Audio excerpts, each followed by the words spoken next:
प्रिय विद्यार्थियों, कैसे हैं आप लोग। आज की वीडियो में हम क्लास 12 फिजिक्स चैप्टर 3 विद्युत धारा चैप्टर का मोस्ट इंपोर्टेंट टॉपिक को पढ़ने वाले हैं। तो दोस्तों, आज की इस वीडियो में पढ़ेंगे कि किरचॉफ का नियम क्या होता है। आज की वीडियो में किरचॉफ के नियम को हम सबसे सरल तरीके से समझेंगे और सबसे अच्छे तरीके से समझेंगे। तो वीडियो में आपको लास्ट तक बने रहना। अगर आप वीडियो अपने हैं तो वीडियो को लाइक कर दीजिए, चैनल पर नए हैं सब्सक्राइब कर दीजिए, बेल आइकन को प्रेस कर दीजिए, क्योंकि बोर्ड एग्जाम के हर सब्जेक्ट का हर इंपॉर्टेंट टॉपिक का वीडियो आपको इस चैनल डेली मिलता रहेगा। तो देखिए, किरचॉफ का नियम क्या होता है। किरचॉफ ने धारा परिपथ में धारावाही संबंधी दो नियम दिए, जिन्हें किरचॉफ का नियम कहते हैं।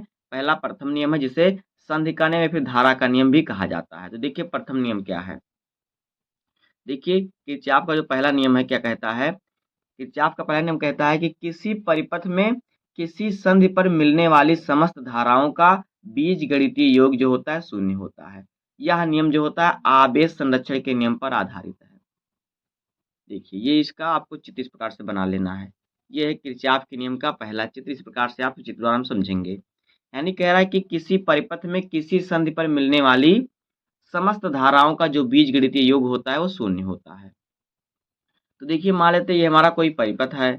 यहाँ पे हमारा एक संधि है, संधि बिंदु O है, जहाँ पर धाराएं मिल रही हैं। तो देखिए, दो धाराएं इधर से आ रही, I2 और I1 और I2 आ रही धारा, और बाकी I3 I4 I5 निकल रही हैं।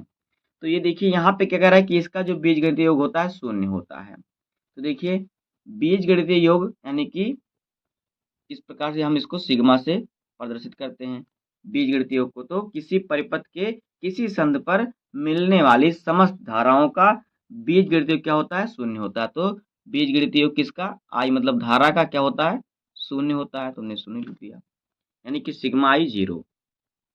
ये कहने का मतलब होता है कि किसी परिपथ में किसी संधि पर मिलने वाली समस्त धाराओं का बीजगणितीय योग शून्य होता है। जैसे कि देखिए, यहाँ पे देखिए I1 और I2 धारा आ रही है, बाकी जितनी धारा आएंगी उतनी निकल जाएंगी। यहाँ पे देखिए I3 I4 I5 निकल रही है। जैसे कि मान लीजिए I1 में 10 एम्पियर धारा आ रही है और I2 में 5 एम्पियर धारा आ रही है। तो यहाँ पे देखिए, तो I3 से 5 एम्पियर, I4 से 5 एम्पियर, बाकी I5 से 5 एम्पियर धाराएं निकल, यानी कि यहाँ पे कुछ नहीं बचेगा। सभी धाराएं जितनी आएंगी उतनी यहाँ से निकल जाएंगी, यहाँ पे 0 बचेगा। तो ये होता है प्रथम नियम किरचॉफ का कि किसी भी परिपथ में किसी संधि पर मिलने वाली समस्त धाराओं का बीजगणितीय योग शून्य होता है। जैसे देखिए, आप शावर देखे होंगे, शावर में पानी मोटर से जाता है, ऊपर टंकी से पानी पानी नली के द्वारा आता है। जहाँ शावर लगा होता है वहाँ पे बहुत से छेद बने होते हैं। तो उन छेदों के माध्यम से पानी बूंद बूंद में बाहर निकल जाता है, यानी पाइप में कोई पानी नहीं बचता। तो उसी प्रकार से किरचॉफ का नियम भी होता है कि जैसे कि पाइप में आने वाला जो पानी की धारा होती है वो क्या होती है, वो जाली से बाहर निकल जाती है, तो वहाँ पे पानी कुछ नहीं बचता। तो उसी प्रकार से किसी परिपथ में किसी भी संधि पर मिलने वाली समस्त धाराओं का जो बीजगणितीय योग होता है क्या होता है शून्य होता है। बीजगणितीय योग यानी कि सिग्मा, और फिर धारा का बीजगणितीय योग है तो हमने आई रखा, धारा बराबर 0। ये हो गया। अब देखिए, देखिए इसका सूत्र आप कैसे करें। देखिए, इसमें कितनी धारा आ रही है, I2 और I1 जो है अंदर की तरफ आ रहा है। तो यहाँ पे इसको हम लिखेंगे इस प्रकार से, I1 प्लस I2।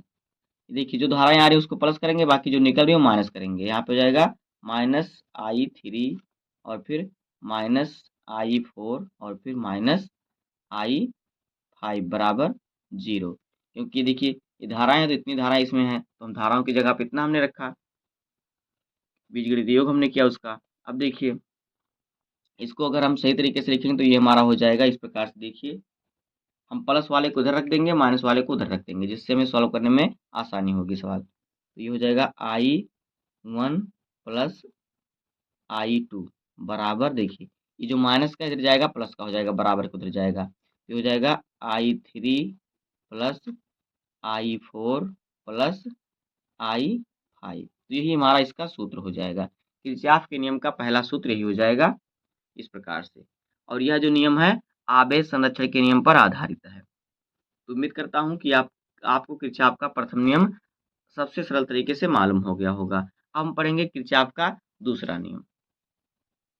देखिए, इसका आप इस प्रकार से भी समझ सकते हैं। जैसे देखिए, यहाँ पे आपको थोड़ा समझा देते हैं। यहाँ पे देखिए, जो किरचॉफ का पहला नियम होता है किस प्रकार से, देखिए जैसे कि यहाँ पे देखिए, ये है बीजगणितीय योग किसका, समस्त धाराओं को जितनी धाराएं आ रही हैं। तो यहाँ पे लिख देते हैं इन, जितनी धाराएं आएंगी उतनी धाराएं क्या होगी, उतनी धाराएं निकल भी जाएंगे, यानी आउट।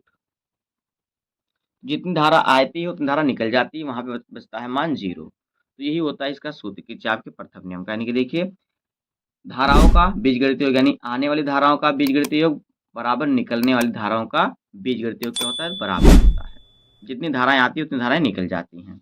अब आगे देखिए, आगे हमारा आ गया किरचॉफ का द्वितीय नियम, जिसे क्या कहते हैं, जिसे वोल्टता का नियम या फिर बंद-पास का नियम भी कहते हैं। तो देखिए क्या होता है, देखिए किसी वैद्युत परिपथ के प्रत्येक बंदपास के विभिन्न भागों में बहने वाली धाराओं तथा उनके संगत प्रतिरोधों के गुणनफल का बीजगणितीय योग उस बंदपास में लगे विद्युत वाहक बलों के बीजगणितीय योग के बराबर होता है और यह ऊर्जा संरक्षण के नियम पर आधारित है। तो देखिए, कह रहा है कि किसी परिपथ में, ये देखिए हमारा परिपथ है कोई, तो कह रहा है कि किसी भी परिपथ में उसके प्रत्येक बंद पास में से, देखिए इस चित्र में हमारे दो बंद पास है, एक बंद पास ये हो गया और एक बंद पास ये हो गया। तो प्रत्येक बंद पास के विभिन्न भागों में, यानी देखिए इसमें बहुत से भाग है, तो विभिन्न भागों में जो बहने वाली धारा होती है, तो देखिए इसमें I1 धारा, इसमें I2, इसमें I3, बहने वाली धाराओं तथा उनके संगत,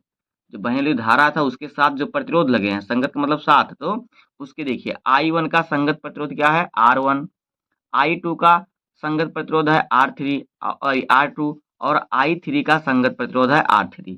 तो कह रहा है कि विभिन्न भागों में बहने वाली धाराओं तथा उनके संगत प्रतिरोधों के गुणनफल का बीजगणितीय योग, यानी कि इस प्रकार से देखिए, बीजगणितीय योग यानी कि सिग्मा, बीजगणितीय योग किसका, बहने वाली धारा और उसके संगत प्रतिरोध। तो धारा क्या होती है, I होता है, प्रतिरोध क्या होता है, R होता है।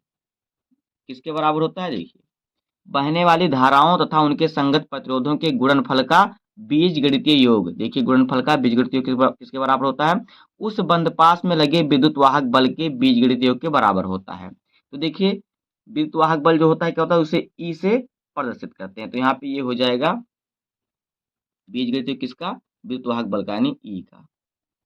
तो ये इसका इस प्रकार से इसका सूत्र हो जाएगा। अब देखिए हम इसके चित्र के अनुसार इसका हम सॉल्व करते हैं, इसका सूत्र निकालते हैं। तो देखिए, देखिए पहले हम बंदपास एक के लिए निकालते हैं। बंदपास एक हमारा ये है, तो यहाँ पे लिख देते हैं बंदपास एक, बंदपास एक के लिए। तो देखिए बंदपास एक के लिए यहाँ पे देखिए इस प्रकार से हम चलेंगे। तो देखिए धारा की दिशा इसी प्रकार से है, फिर यहाँ पे देखिए भी आकर हमारी धारा की दिशा उल्टी हो जाएगी, धारा इधर से आ रही है और हमें इधर से चलना होगा। तब देखिए जब हम धारा के विपरीत दिशा में चलते हैं तो वहाँ पे माइनस का चिन्ह लगता है। तो देखिए ये कैसे हो जाएगा इसका सूत्र, ये हो जाएगा देखिए I1 और फिर I1 का जो संगत प्रतिरोध क्या है, R1, तो इंटू में लग जाएगा R1। फिर क्या करेंगे, देखिए आएंगे इस प्रकार से। देखिए यहाँ पे हमारा देखिए आ रहे हैं, अभी देखिए इधर क्या हमारा हो गया है, इधर हम क्या कर रहे हैं, देखिए धारा के विपरीत दिशा में चल रहे हैं। तो यहाँ पे देखिए क्या हो जाएगा, यहाँ पे माइनस का चिन्ह लग जाएगा। दूसरा जो हमारा धारा क्या है, I2 और फिर इंटू में R2 बराबर क्या होता है, देखिए इसमें लगे विद्युत वाहक बल के बराबर होता है। तो इसमें विद्युत वाहक बल क्या है, E1, तो E1 हो जाएगा। और फिर देखिए इधर से हम आएंगे, देखिए धारा के हम विपरीत दिशा में चल रहे हैं, यहाँ पे जो E2 है धारा के विपरीत दिशा में है, इधर से धारा आ रही है और हम इधर चल रहे हैं, तो यहाँ पे E2 भी माइनस का हो जाएगा, तो माइनस E2। इस प्रकार से इसका सूत्र हो जाएगा। अब देखिए अगर हम इसको थोड़ा सरल तरीके से लिखना चाहें तो क्या हो जाएगा, देखिए अगर इसको हम थोड़ा और सरल तरीके से लिखना चाहेंगे तो देखिए जहाँ पे हमारा, यहाँ पे देखिए जहाँ पे हमारा क्या है, सॉरी, इस प्रकार देखिए इसका पहले का सूत्र हो जाएगा, इसके बाद दूसरे बंदपास का सूत्र निकालते हैं। तो ये पहले बंदपास के लिए हमारा सूत्र हो गया। तो इसको देखिए कुछ इस प्रकार से हम लिख सकते हैं, I1 R1 minus I2 R2 बराबर E1 माइनस E2। इस प्रकार से आप इसको लिख सकते हैं। अब देखिए बंदपास दो के लिए हम सूत्र निकालते हैं। यहाँ पे लिखते हैं बंदपास दो, 2 के लिए। तो देखिए बंद पास 2 के लिए सूत्र निकालेंगे हम, देखिए क्या हो जाएगा।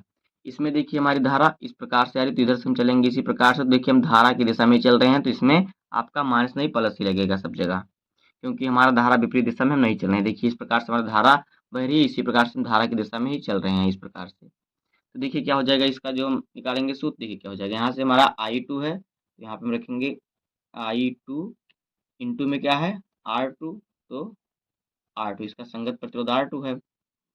ये देखिए क्या है, फिर हम धारा की दिशा में चले तो हम प्लस लगाएंगे, प्लस क्या है I3, इसका संगत प्रतिरोध क्या है R3, बराबर क्या होता है, देखिए इसका जो है विद्युत वाहक बल क्या है यहाँ पे देखिए E2, तो यहाँ पे ये हमारा हो जाएगा E2। तो ये हो जाएगा बंद पास 2 के लिए सूत्र। अगर आप चाहें तो जहाँ पे हमारा I3 लिखा, I3 की जगह पर आप R1 प्लस R2 लिख सकते हैं, क्योंकि R1 और R2 इस प्रकार से आके देखिए दोनों एक में मिल जा रहा है, तो जो R3 बन रहा है। तो इस प्रकार से यहाँ पे I3 की जगह पर आप I2 और सॉरी I1 और I2 जोड़ सकते हैं, तो वही आएगा। तो कोई दिक्कत नहीं है, ये भी सूत्र आपका सही है, यही लगाइएगा। तो देखिए दोस्तों इसी प्रकार से आपका जो होगा किरचॉफ का द्वितीय नियम और प्रथम नियम होगा। बहुत ही सरल तरीके से हमने आपको बताया। इसी प्रकार से इस पर आपको न्यूमेरिकल पूछता है, जो कि 5 नंबर का होता है, या फिर कभी-कभी आपको ये नियम लिखने के लिए पूछता है, ये भी आपका 5 नंबर में पूछता है। तो उम्मीद करता हूँ कि आपको वीडियो पसंद आया होगा और यह टॉपिक समझ में आ गया होगा। अगर आपको वीडियो पसंद आए तो वीडियो को लाइक कर दीजिए और चैनल पे नए हैं सब्सक्राइब कर दीजिए, बेल आइकन को प्रेस कर दीजिए, क्योंकि बोर्ड एग्जाम के हर सब्जेक्ट का हर इंपॉर्टेंट टॉपिक का वीडियो आपको इस चैनल पर डेली मिलता रहेगा। तो मिलते हैं किसी नेक्स्ट वीडियो में, तब तक के लिए धन्यवाद।